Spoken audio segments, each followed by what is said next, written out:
to be, but here today and sitting up here with you, you've been such an inspiration to me and to so many women. We were sitting at the table and one after another, somebody would come up to you and I said, you're so gracious with everything, with just your time and your advice and just what you give the world, really. And as I've gotten to know you, and I have over the past few years, I think you're remarkable, But isn't everyone like that? Oh yes, everyone's like that.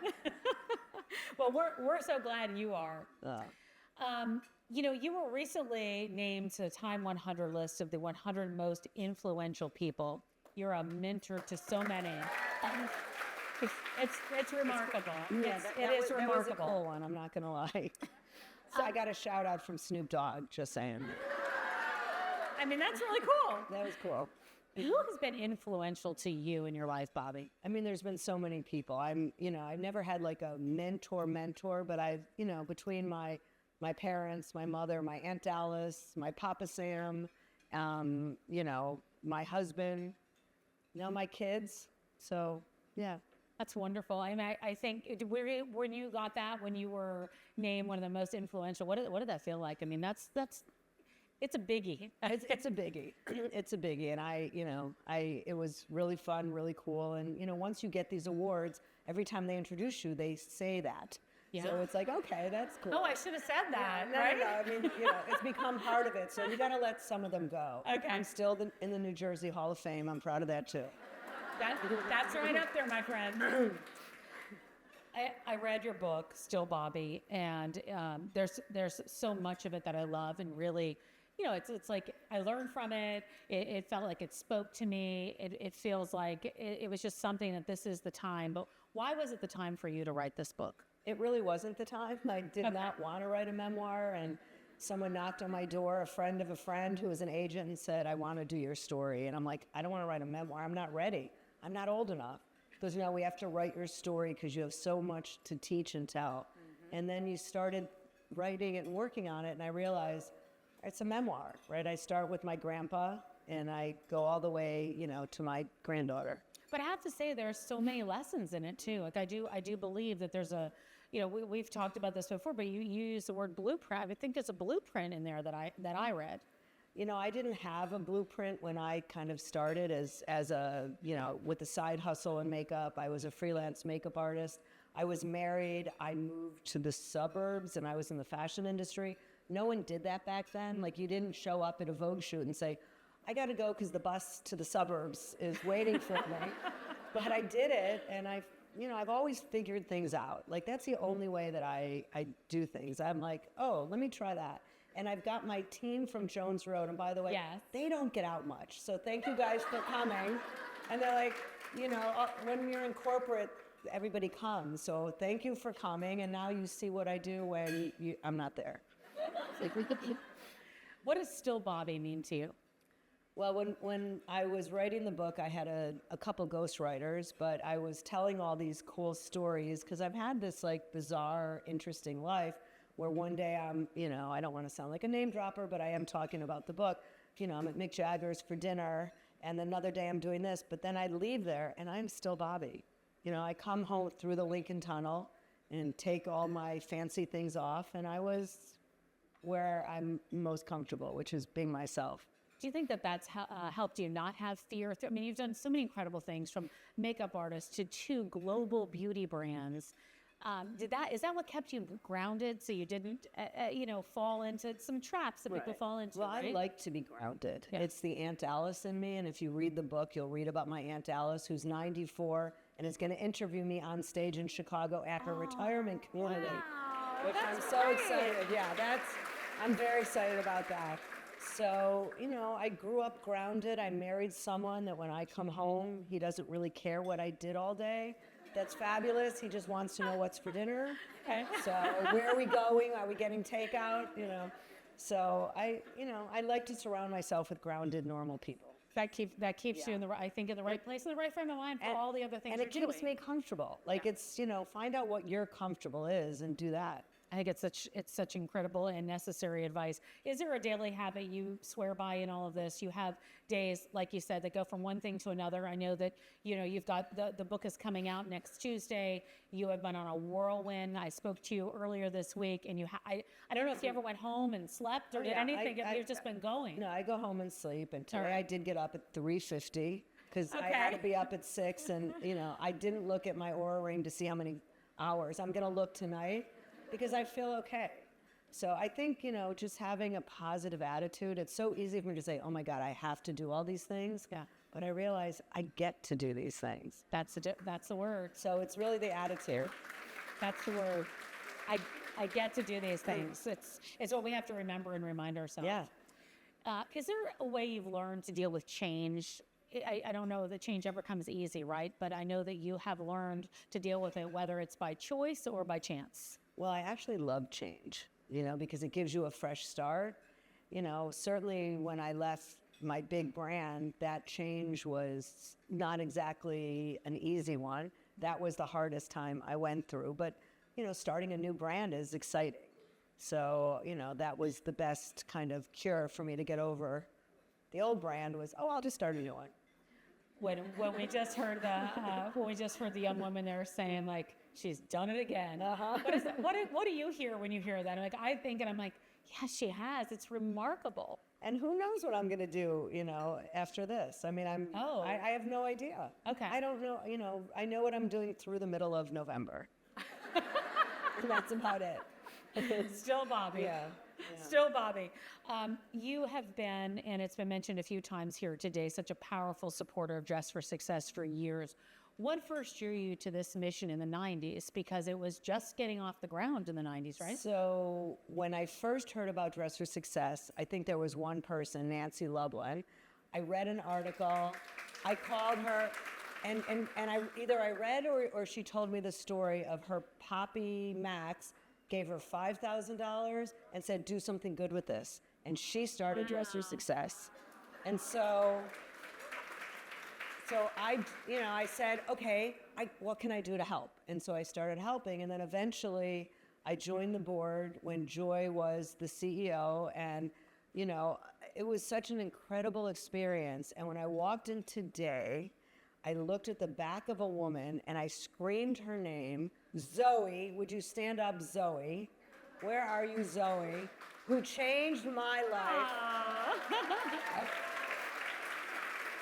So I met Zoe because one year when I was being honored, I thought it would be really fun to bring the women of Dress for Success into a studio and do like a Vogue shoot. So I got the studio donated. I called the hairdresser, all my makeup artists, stylists.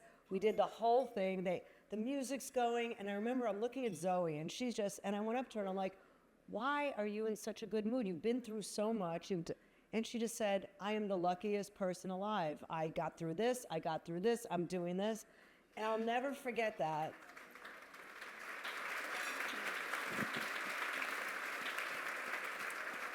And she's a motivational speaker now, so you guys have to have her and use her for stuff.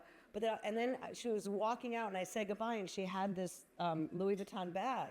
And I had the same bag, and I said to her, nice bag. She said, honey, it's not real.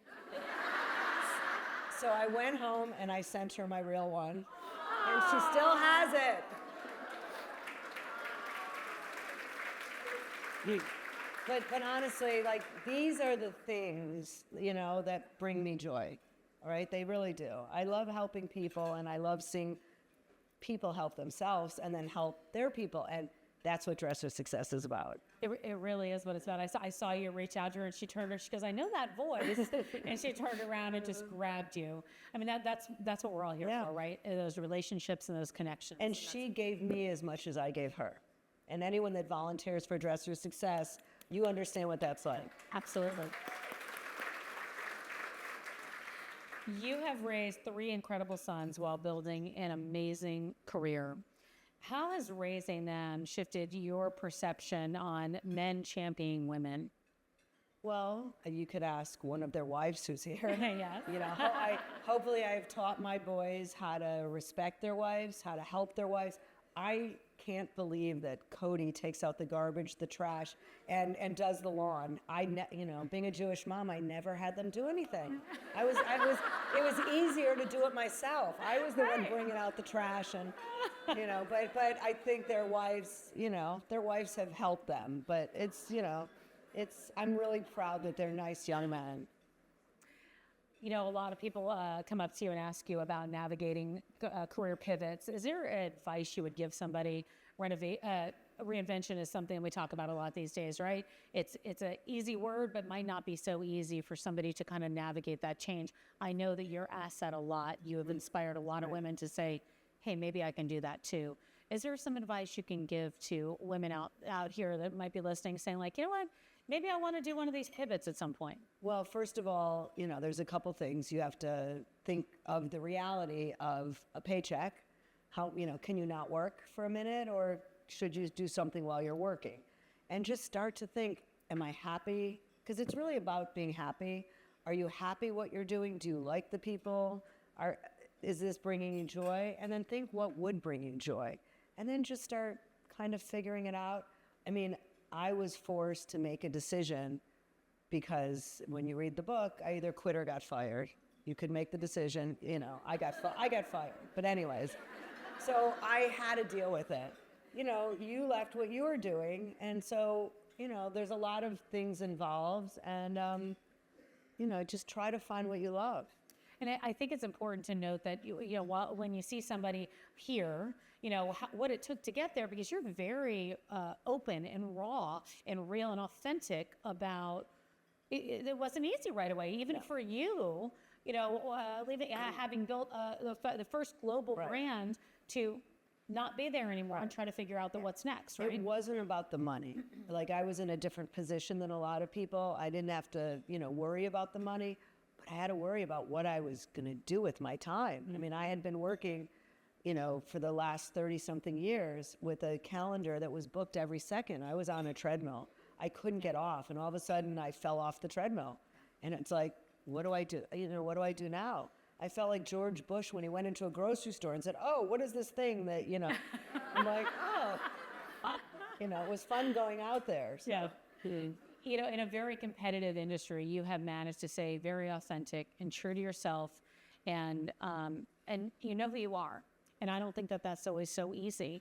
And, when we sit there and talk, and from the very first time I had heard about you, knew about you, watched you, then met you, it's always been the same Bobbi. That's why I'm still Bobbi. That's why you're still Bobbi. And that's not always easy to do, but it's something that's much easier to do than to not do. Than to not do? Oh my God, be yourself. But I think a lot of people get wrapped up, like they have to please everybody else along the way, and then they finally realize like that doesn't work eventually. Well, I still like pleasing people, but I do my best to please people, but I still have to, I'm still who I am. I tried when I first went to work for Estee Lauder to buy all these like suits with shoulder pads and and go to work and click the heels, and I was like, never comfortable. And one day I got an award for something, and I wore dark jeans and a blazer, and I saw today one of my like style heroes is here, Diane, and she's wearing jeans and a blazer, and that makes you so cool. You guys, you have my permission to wear jeans and maybe put a pair of sneakers on with them and a nice blazer. Is there, we got to talk products for a minute. Is there one product out there that makes you feel more confident than most? Well, when it comes to makeup, it's like asking which three of my sons I know, I like I'm better. and I won't make you pull But one every day favorite, there's but a different one on that list, okay?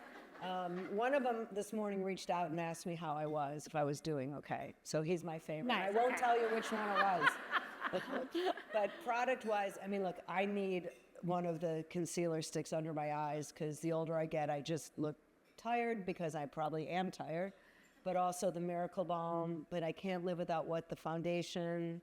And we launched lipsticks today. I could live without lipstick. I could live without lipstick. Yeah, because if everything else looks good, that I could just throw a gloss on. But I love the new lipsticks. I really love the new lipsticks. I love Tawny Nude, and you guys have one in the bag. So there's a bag in the book. There's a bag in the book, so take your bag in the book. Yes. Yeah. It's like, it's right in there. So pull it out and see it. Actually, I've got it on right now. Yeah, you do. I put it on before we Rosy came up Brown. here. Everyone is Rosy Brown. Right there. So there you go. I didn't even mean to Yeah. be your model today, but you know, you never know what the day brings. In Still Bobbi, you reflect on a lot of lessons over time and paying attention to being in the moment. Right. What is next for you? What is next for me? What do you think? Well, there's a book party tonight, so I have that. I have 5 things tomorrow, and I only have 1 thing on Saturday, and my granddaughter's birthday on Sunday. That's where I'm at right now. But I'm in the book tour till the middle of November. Yeah. And then I'll you know how it is when you promote something, it'll get quieter, and I promise, guys, I'll be back in the office, soon. So I don't know what the big next thing is. You never know. I like that part of it, though. I like that part of it. When you go out there and you talk to women that want to know that about themselves and want to kind of make that plan, you just said to me over there, it's, there's a long game. Like, it's okay. It's okay to have a lot of people in the space and all around you, and there's room for everybody.